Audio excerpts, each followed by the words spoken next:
the story resonates at a general and a specific level, and one of the things that I observe in the conversations I have around the Major Projects Association and in my role at the University of Leeds is that nobody ever sets out to fail. I have never bumped into anybody in a major project who has set out to fail, but if a number of factors come together, failure is almost inevitable. And that's so frustrating to see when people are trying to do a very good job.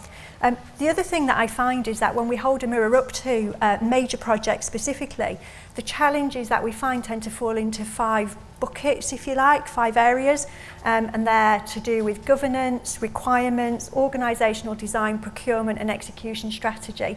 And I'm sorry if that sounds a bit jargony for those of you who are sort of in the world of project management in the room, and I'll try to just bring that to life if I can. Because I think for lessons from the future, we do have to learn from the past, don't we?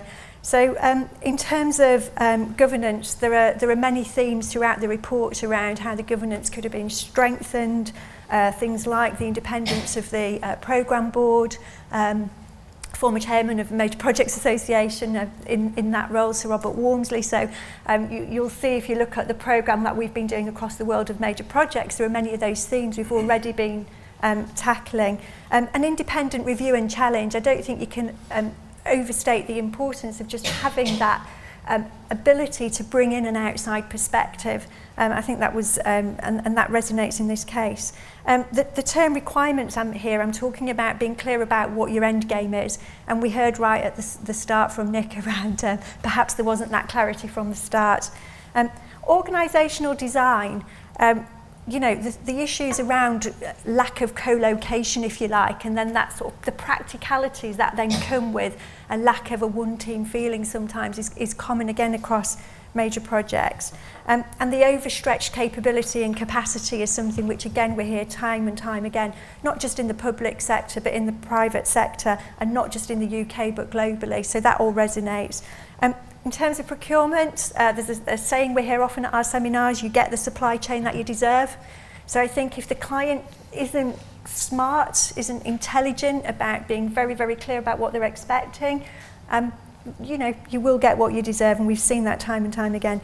And then the final bucket, if you like, the execution strategy, what I'm talking about there is achievability of timetable, understanding of a new approach like agile, and the scale and complexity of all the interfaces that had to be managed. So had we been holding that mirror up, I think we would have seen probably very, very similar things using the framework that I'm used to using.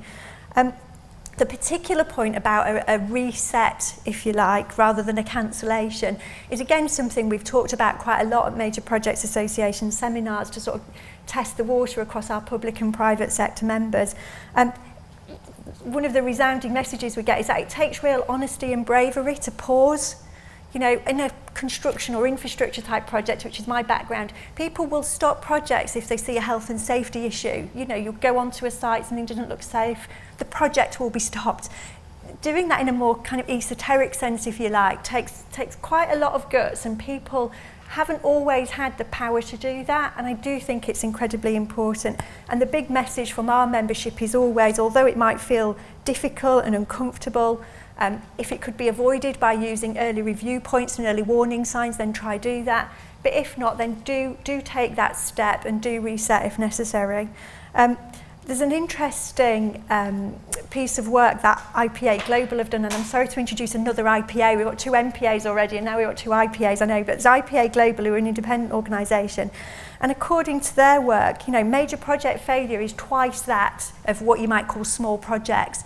And what they found is that there are no semi-successful major projects. If they go wrong, they tend to fall apart and do that quite spectacularly. And I think that does sort of provide that further impetus for kind of pausing, resetting and reviewing with external challenge. So lessons for other projects, slightly being a bit more positive now. Sorry, that was all a bit negative. You know, the focus on the front end, it's the subject of our annual conference this year. There's been report after report saying that projects that start badly never recover. There is in the world of project managers especially, that urge, if you like, an inherent urge to just get on and do something, to have something to see, to get your teeth into. But I think actually we'd really encourage you to just take time at the front end to make sure that you've set up the conditions for success. And when you're doing that, don't think you can focus just on one thing. You can't just focus on the technology or the people. You have to take a fully systemic approach. You have to recognise that interaction of the people, the technology, the systems, the work practices. There are tools that can help you do that, and just do that right at the start. A couple of other sort of general reflections for the other major projects, I suppose. This question of retrofitting benefits to match an imperative, or redefining value and exploiting the benefits, is something I don't think we've quite unpicked, and we can maybe just discuss as we go through the rest of the session. Do have to be absolutely clear what you're trying to strive for, but if there are benefits that come out as you're going along, make sure you do redefine to make the most of those. A bit of a bugbear of mine is around people not spending as much time on the design of the organisation as they do on the design of the asset or the service. And I think that's come out in all the observations we've heard so far. Just, you know, the organisation will not form itself. We'll end up with accidental kind of project management type arrangements. So do just take time on that organisational design. Get the policy and strategy right, and the public sector will deliver. You know, I think the UK's now got a proven track record where the policy and strategy has been right. We have been able to deliver successfully. So I think we have to really reinforce that as much as we can. A couple of just, if I may, wider points which haven't come out in the report, but I think are good general messages for major projects that we observe and discuss regularly across our membership. One of them is around planning for transitioning. All major projects will transition. I know we're having a bit of a debate about agile versus waterfall and so on, but on a global, on a macro level, they will transition from policy into development, from development into implementation, operations and so on. Those transitions always take a lot longer than people expect. Different skills, a different organisational culture is required at those different phases, and that can't just happen overnight. So plan for your transitions.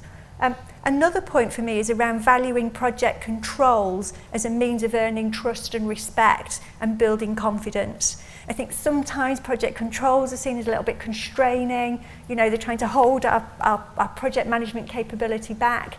I don't agree with that. I think if used appropriately, with the right evidence to underpin decision making, project controls can be absolutely vital in building that trust and confidence between the different parties. So conditions for success for me, alignment around a simply stated purpose. I think that resonates with what we've heard in the report. A fully systemic approach, especially right at the front end. Think about how everything interacts. Conceive of the system as a whole, improve it as a whole, manage it as a whole. And commitment, strong leadership and political consensus are absolutely vital. The thing I'm not going to say, which you might have thought I would have done, is that we need more project management training. I think what we actually need is better education of major project sponsors and clients. Not for complex major projects, more training. Just pause there.